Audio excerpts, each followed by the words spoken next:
क्या आपकी भी शुगर बढ़ी रहती है जिसकी वजह से आप भूलने की बीमारी का शिकार हो सकते हैं? इसमें हम यही कुछ चीज़ें डिस्कस करने लगे हैं। मैं डॉक्टर साइमा अस्करी और मैं कंसल्टेंट एंडोक्रिनोलॉजिस्ट हूँ।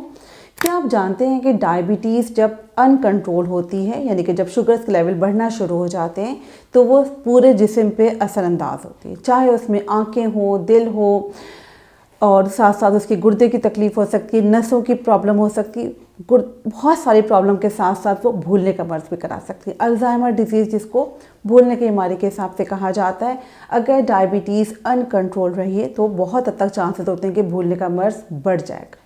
होता क्या है कि जो हमारा दिमाग है उसको मुसलसल ग्लूकोज की फराहमी रहती है, क्योंकि वो ग्लूकोज पे डिपेंडेंट होता है। जब ग्लूकोज मुसलसल बॉडी में बढ़ी रहती है तो क्या होता है कि इंसुलिन रेजिस्टेंस हो जाता है ब्रेन के अंदर भी। तो ब्रेन के अंदर भी जो इंसुलिन है उसका लेवल बढ़ने के बावजूद वो काम उतना इफ़ेक्टिवली नहीं कर रहा होता। होता क्या है कि जब डायबिटीज़ अनकंट्रोल्ड हो, और इवन अगर प्री डायबिटिक यानी कि जब बॉर्डर लाइन शुगर नॉर्मल से ज़्यादा है लेकिन अभी डायबिटीज़ की हद तक वो लेवल नहीं पहुँचे, उसके अंदर भी ख़तरा बढ़ जाता है कि ब्रेन के अंदर जो दिमाग है उसके अंदर इंसुलिन रेजिस्टेंस पैदा होना शुरू हो जाता है, और जो न्यूरॉन्स यानी कि जो दिमाग के सेल्स हैं वो डैमेज होना शुरू हो जाते हैं। जो डायबिटीज़ है वो ना सिर्फ लबलबे को मुतासर कर रही होती है, जिस्म के हर खलिया को मुतासर कर रही होती है, इसी तरह वो दिमाग को मुतासर भी कर रही होती है।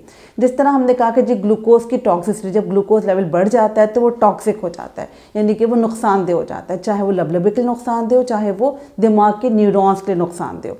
जब वो हद से ज़्यादा बढ़ना शुरू हो जाता है तो वो जहाँ पेंक्रियाज के सेल्स को डैमेज करता है, ऐसे ही वो ब्रेन के सेल्स को भी डैमेज कर देता है।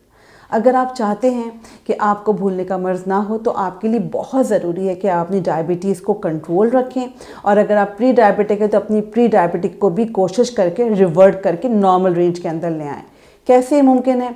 इसी तरह मुमकिन है कि अगर आपकी शुगर के लिए जो दवाएं आपको डॉक्टर ने प्रिस्क्राइब की हैं वो खाएं, लेकिन ये भी ख्याल रहे कि पहले आपकी तशख़ीस होगी तो आप दवाओं का इस्तेमाल करेंगे, तो आपकी अर्ली डायग्नोसिस हो जाए, फिर प्रॉपरली आपने अपनी दवाओं का इस्तेमाल करना है।